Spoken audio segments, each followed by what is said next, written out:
Yəni bir camiyə həqiqətən də yön verən, istiqamət verən elitlərdir, xəvasdır. Avam deyil. Avam xam maldır. Amma o elitlər ki, İranın reformasyon sürəcinə girməsi üçün lazımdır. Həqiqətən elə bir elitasyon varmı İranda? Var.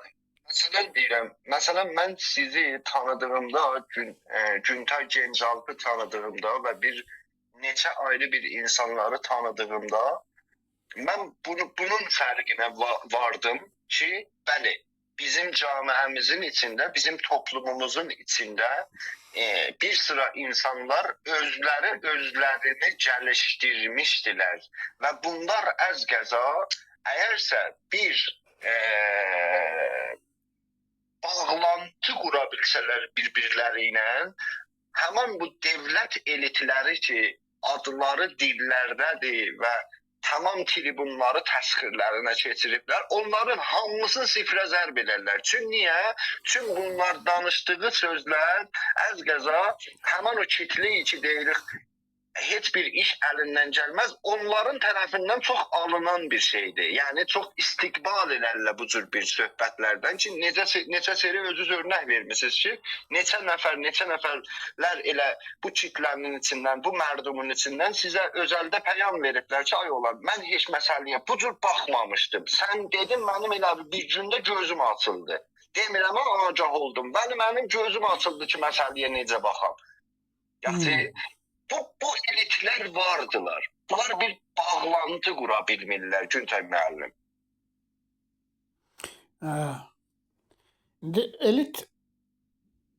Elitlər var, amma elitlərlə, seçkinlərlə çoxluq arasında irtibat qurmaq biraz çətindir. Xüsusən siyasi elitlər. Yəni, məsələn, mənim siyasi təcrübəm yoxdur. Düşünsəl, bəlkə bir dünya görüşü oluşturma baxımından mənim kimlərin etkisi ola bilər. Amma o etki tarixin istiqamətini dəyişə biləcək düzeydə ola bilərmi? O tarixin istiqamətini düzəltməkdə düşünsəl oyanış etkilidir. Amma sonunda hər son sözü deyən qüvvətdir, gücdür. Zaten bizim bugüne kadar bədbəxt oluşumuzun da səbəbi şərq tarixində seçkin insanların araşdırmaları şərqdə öncədən mütləq həqiqət olaraq, meyar şəkil olaraq, şəriət düşüncə sistemi olaraq onunla uyğun gəlmədiyi üçün hamısını ya dərisini soymuşlar, ya öldürmüşlər, ya da ictimai hüquqdan məhrum buraxmışlar, fəqrin, fəlakətin içərisində həyatda qalmaq mücadiləsi vermişlər, ya da ölkəni tərk etmişlər. Məsələn, bizim camiədə Zəkəriya Razini xəbər olaraq deyil, inşa olaraq bilən neçə kişi ola bilər? Yəni, çünki gerçəyin iki tərəfi var. Bir xəbər, bir də inşa.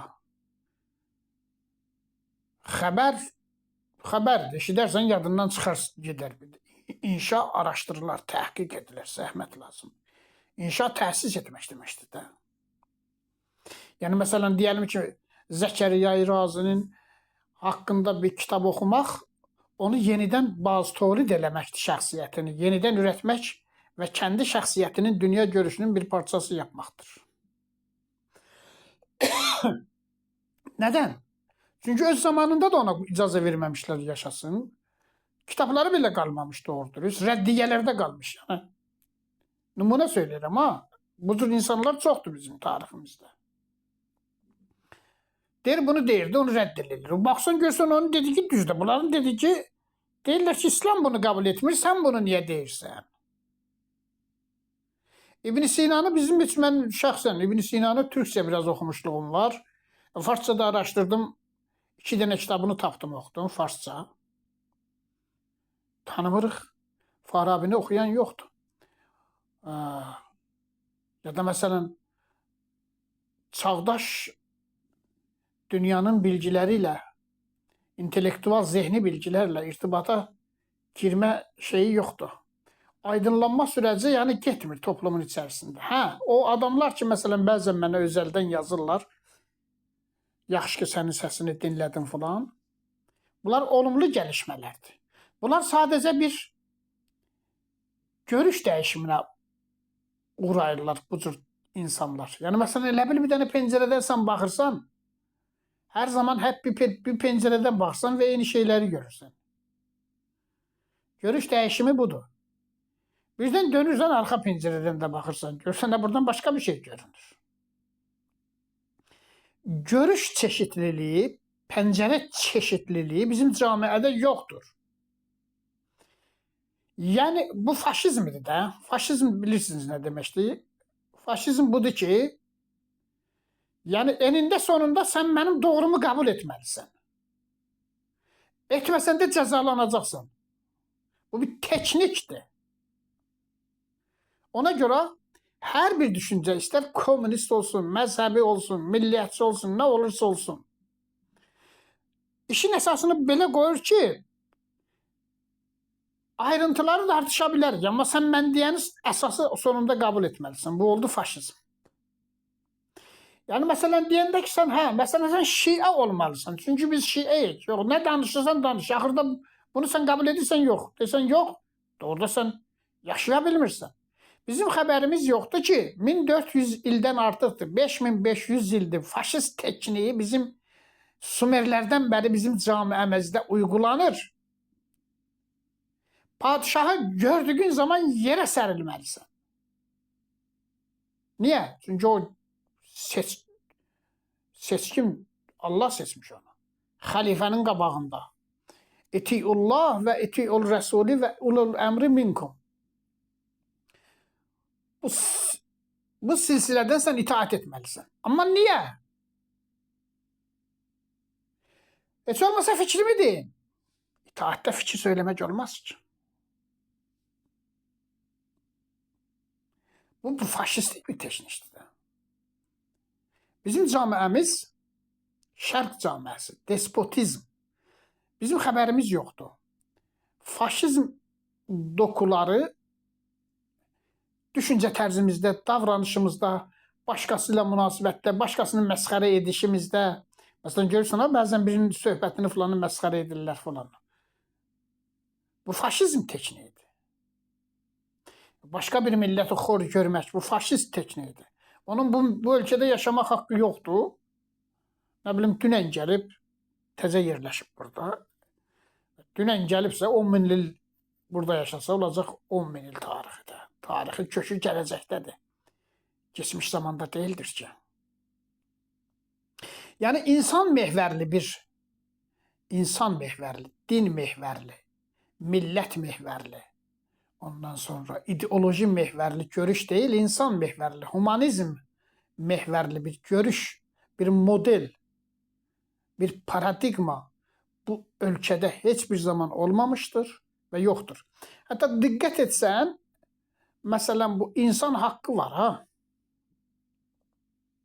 İnsan hakkı, iki tane sözde insan ve hak. Bu böyle bizim dilimize Avropa medeniyetinden tercüme edilerek gelip. İnsan hakkı yoktu. Bizim müqəddəs söhbətlərimizdə biz ne deyirik? Deyirik ki, Allah hakkı, and içirik. Allah'ın hakkı var. İnsanın hakkı yoktur. Çünkü insanın hakkı olabilmez. İnsan köledir. Allah'ın kuludur. Kulun hakkı olmaz ki. Kulun hakkında da derler kul hakkı. Elə biz and içəndə ki Allah hakkı bizim xəbərimiz yoktur. Biz faşist oluruq. Çünkü bir adama bir varlığa hak verirsen ki o hardadır. Allah hakkı bilirsiniz de bu bizde elə Ərəbcədə gəlmə tərcümədir. Allah haqqı and içmək. Bilirsən, Ərəbcədə vav, vallah yəni and içməkdə Ərəbcədə vav hərfinin 3 dənə misyonu var. Biri hərfi rəbtdir. Biri vavul qəsəmdir ismin əvvəlində gələndə. Biri də vavul ətfidir. Türkçədə olur ikən. Məsələn, deyəndə ki, əbi matə və ənə səğirun. Atam öldü, burada və mən kiçik idim. Bu tərcüməsi onu belə tərcümə edirik biz türk dilinə. Atam ölərkən mən kiçik idim. O kəm var ha, orada və anlamında işlənir. Buna hərfi ətf deyirlər. Bizim dilimizdə də vavla ərəbcədən gəlmədi, elə farsçaya da, türkçəyə də, indi o bilmirəm, kürd dilində də olar da hər halda. Çünki müsəlmanların hamısına geçmiş. Vav hərfi əvvəldə gəlib bir sözə başlananda o and içmək olur. Vallah da yəni andır. Vallah, o an biz də deyirik ki, elə vallah deyirik. Və insan deyə bilmərik. İnsana and içmək var mı şeydə, Qur'anda? Günəş and içirlər və göy and içirlər, şey and içirlər. Bilmirəm, niyə bu qədər and içmək var, onu nə ehtiyac var?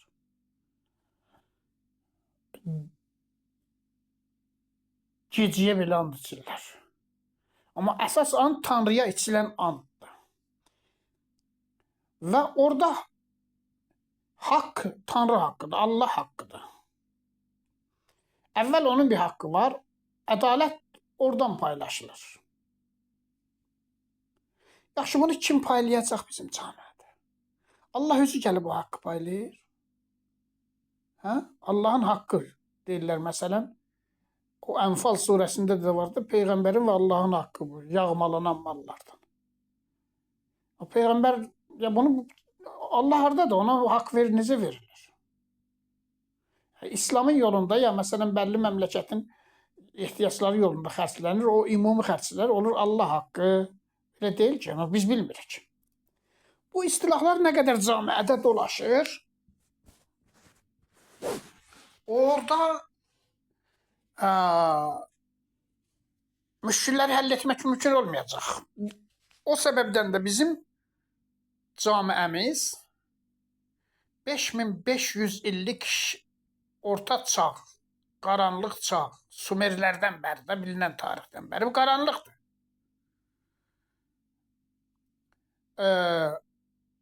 Hər zaman haqq Allaha verilibdir. Sumerlərdən Mərduka verilib, nə bilim, o birilərində nə bilim Əhura Məzdanın haqqı olubdur. İndi də gəlib Allahın haqqı olubdur. İnsan haqq anlayışının mərkəzində yerləşməyibdir. Haqqı da kim paylamış? Ya xəlifə paylamış, ya kral paylamış.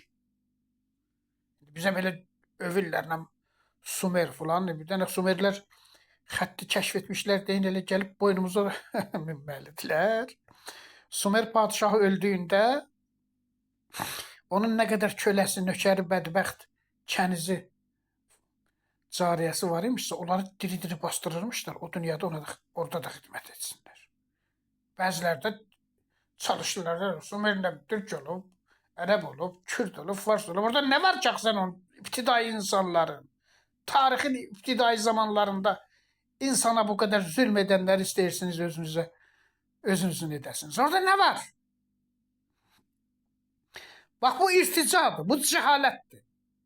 Heç kəs demir, gələcəkdə biz bir dənə mədəni camiə quracaq ki, orada nə Sumerlərin zamanındakı zülm olmuş, nə xəlifələrin zamanında, nə Əməvilərin zamanında, nə Səlcuqlunun, nə Həxamənşinin, nə Sasaninin, nə başqalarının.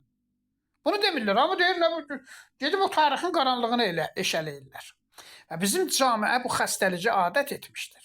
Bu bir xəstəlikdir. Buna Karl Popper Camiə-i Baz və Düşmənan An, Açıq Toplum və onun düşmanları kitabında historisizm xəstəliyi deyir.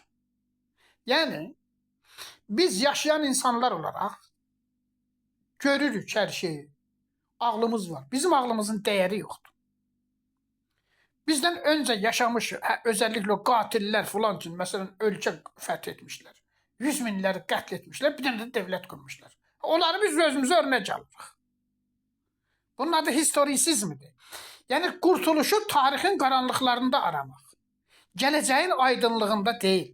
Çünki gələcək təsis ediləcək. Adam təsis edə bilmir. Təsis edilmişliyini varsayılan qaranlıq çağlarda gedib qurtuluş axtarır. Halbuki öyle bir şey yoxdur.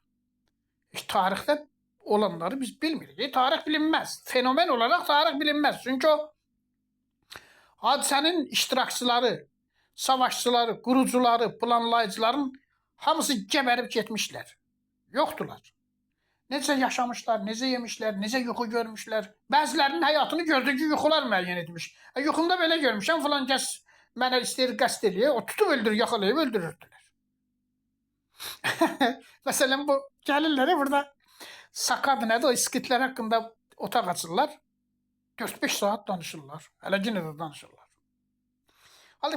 Halbuki sakalarla bağlı heç bir bilgi yoxdur.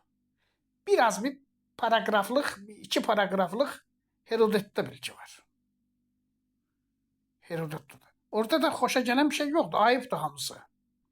Məsələn, yazır ki, o Osman Qaratay var, Türkiyəli tarixçi, onun araşdırıbdır. Deyəsən, doktora tezi o. Onun söhbətləri və kitabı da vardı da.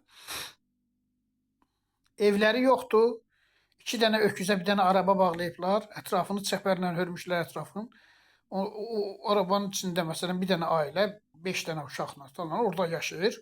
Öküz də hara gitsə gedibdir də. Öküz dağa çıxa bilməz ki. Öküzün üstündə yaşayırlar. Və bir də indi baxın. Mən bilmirəm bunlar burdan nə axtarırlar. Deyir ki, kral xəstələnəndə, çünki etiqad beləymiş ki, kral xəstələnməməlidir. Kral niyə xəstələnməlidir? Əgər onun məşruiyyəti Tanrıdan gəlirsə. Demək ki, bunun sağlığını kimsə uğurlamış. Ondan sonra kralın adamları kimdən şübhələnirdilərsə tutub gətirirdilər. Bunu o qədər işgəncə edirdilər, bədbəxti. Axırda boynunu alırdı. Bu kralın sağlığını mən uğurlamışam. Vururdular, onun başı gedirdi. Kral sağalmırdı. Deyirdi, başqa orada var. Kral sağalana qədər öz adamlarını öldürürdülər bunlar. Şimdi bunu gəlib deyir, İranı dilli olub, biri deyir, yox, Türk olub. Bunların axı Türk olub, hansı zibildən olmasının mənim düşüncəmə, mənim fəlsəfi görüşümə etkisi nədir bunun? Ayıp değil mi? Hə? Biz çağın içində yaşamağı başarmadıktan sonra adam gəlib 4 saat birdən heç bir qaynaq olmayan şey haqqında saçma şeylər danışır, təvəhhümatını danışır, sakalar haqqında. Bu elitasyon budur. İranda bunların sayı az değil ki. Hem Farsında, hem Türkündə, hem Kürdündə, hamısında. Heç bunları mən adam yerinə qoymuram ki bunları. Bunlarla sen diyalog edə bilərsən. Ağzına sıcaq deyəcək, mən Həxaməşi belə deyib. Sənə deməyəcək, nə bilim, məsələn, Montesquieu belə. Montesquieu oxumazlar bunlar. Montesquieu deyir ki, qardaşım bu, qudrəti necə paylaşmaq lazımdır? 4 dənə güc bir-birindən ayrı olmalıdır. Bir dənə bir fəlsəfəcilərin arasında bir söz vardı. Deyərlər ki, hamı Əflatundan başlar, ta Descartes-dan yaxçı gələr. Descartes-dan bu yana heç biri gələnməz. Düşüncə başlayır orada, şübhə. Şübhə başlayır. Məsələn, Montesquieu gəldi, proqramı qoydu ortaya. Dedi, güclər bir-birindən ayrı olmalıdır. Yəni, 4 dənə gücü var, bunlar bir-birindən ayrı olmalıdır. Əməkdaşlıq etməlidirlər. Yargı gücü, məhkəmə gücü, qəzayyə, müqənnənə gücü, yasama gücü, ondan sonra muzriyə yürütmə gücü və ordu. Bunlar bir-birlərinin işinə qarışmamalıdır. Bağımsız olmalıdır. Heç gör bunu danışan vardı. Hamı gedib Kuruşdan danışır. O da gedib Sakadan danışır. Nə bilim, Göktürklərdən danışırlar. O danışsınlar, Göktürklər yine də yaxşıdır. Danışmaq mətn qalıbdır onlardan. Gedib Göktürkdən sən dərs ala bilməzsən ki. Zaman bu qədər hızla şeydir. Ona görə İranda muhtemelen məsələn bir rejim dəyişikliyi olsa, həqiqət budur ki, bunu biz qəbul etməliyik. İranda bir 30 il, 40 il iç savaş başlayacaq. Bu iç savaşı da bu cahil adamlar ki elə bilirlər bir şey bilirlər, ki heç bir şey bilmirlər. Bunlar başlatmışlar zaten. Camiənin nəsnəl, objektiv problemləri ilə məşğul olmalar. İqtisadi, coğrafi, iqlimi, etnik, sosial, ondan sonra hüquqi problemi nədir? Bundan heç görürsən, heç məşğul olan yoxdur. Komünistlər otaq açırlar, söhbət edirlər, hələ də xalq qalxacaq, inqilab eləyəcək, bunlar vəhşiləri gətirəcək iş başına, öyle mi? Ondan sonra millətçilər başqa bir şəkildə tarixpərəstliklə məşğuldurlar. Türkçülər başqa bir şəkildə. Məsələn, əlində heç bir şey yoxdur, deyir, əvvəl elə buranı biz müstəqil eləyəcəyik. Burada Güney Azərbaycan adında dövlət quracaq. Nə ilə quracaqsan? Ana dildə sən bir dənə cümləni nə yaza bilirsən, nə də oxuya bilirsən. Heç birisini başarmırsan. Hələ də deyirsən ki, Səttarxan mənim qəhrəmanımdır. Ondan sən şey qura bilərsən. Dövlət qura bilərsən. Səttarxan sənin qəhrəman idisə, ona dayanıb dövlət quracaqsan. Sən o dövləti Səttarxan qurub sənə miras buraxmalı idi ki, sən onu qəhrəman olaraq yolunu davam edəsən. Nə bilim, Pişəvəri milli hökumət qurmuşdu, məktəb açmışdı. Bunların hamısı yalandır ha. Məktəbsə də açılmamışdı baba, bunların yalandır hamısı. Heç ana dilində dərs falan keçirlər ha, o da yalandır. Ana dilini öyrədən bir dənə kitab çıxartdılar, vəssalam. Yəni elə məktəblərdə yenə də fars dilində ulum, riyaziyyat, fizik, hamısı farsda idi. Başında ana dilində bir dənə kitab gətirdilər, onu çevirdilər ərəb əlifbasına. Bəzi sözlər ki, Sovet sözüydü, onu da çıxartdılar, həmahəng etdilər. Ana dilini öyrədən bir dənə kitab açdılar, o da 5 ay, 6 ay dərs keçdi. 5 ay, 6 ay. Çünki zaten o Pişəvərin zamanında hökumət elan edəndə payızın axır ayıydı, 21 Azər. Elə bu hökumət elan ediləcək, dərhal kitabları nəşr edib yaymadılar ki. 3-4 ay çəkdi, bunu Bakıdan gətirdilər, çevirdilər, ərəb əlifbasına çap etdilər falan. Ondan sonra paylaşdılar şəhərlərə falana göndərməsi falan. O zaman da çətin idi. Bəzilər yerlərə atla zatla aparmalıydı kitabları. Yəni qışın ortasında Xordada qədər davam etdi. Ondan sonra ikinci təhsil ili başlayanda 3 ay tətil oldu. Payızda başladı. O payızda sonra çıxmadan hökumət də getdi. Yəni ortalama bir yerdə Pişəvərinin zamanında 6 ay falan olsun, 8 olsun lap 11 ay. 12-11 ay olmaz. Təhsil mərkəzlərində bir dənə də kitab tədris edilib, kitabın adı olub ana dil. Onun hamısı məndə var. Orada da dilin qrameri falan heç bir şey yoxdur. Elə sadəcə məsələn ata, alma, ana, əlifbanı öyrədirlər belə. Dil bilgisi haqqında heç bir şey yoxdur. Bəlkə gələcəkdə davam etsəydi ola bilərdi. İndi sən gələcəksən, o zaman 3 milyon yarım əhalisi olan, şəhər həyatı olmayan, şəhərləri belə asfalt olmayan, əgər doğrudursa bu söz deyirlər ki, Pişəvəri ilk dəfə Təbrizdə asfalt eləmiş, demək ki, Təbriz şəhər deyilmiş də. Asfaltı belə yox imiş. Bəlkə səngifəş falan var imiş. İndi bu devrin problemini sən Pişəvərin səviyyəsi ilə həll edə bilərsən. O zaman xalqın səviyyəsi ilə. Hər devrin özünün, öz kadrları, insanları olmalıdır. Onlar bilgi olaraq biz araşdıra bilərik. Ona qarşı deyiləm. Amma bu çağın içində necə yaşamaq olar? Sual budur. Bu çağın içində biz necə yaşaya bilərik? Öz ağlımızı hərəkətləndirərək, öz ağlımızı hərəkətə keçirərək yaşaya bilərik.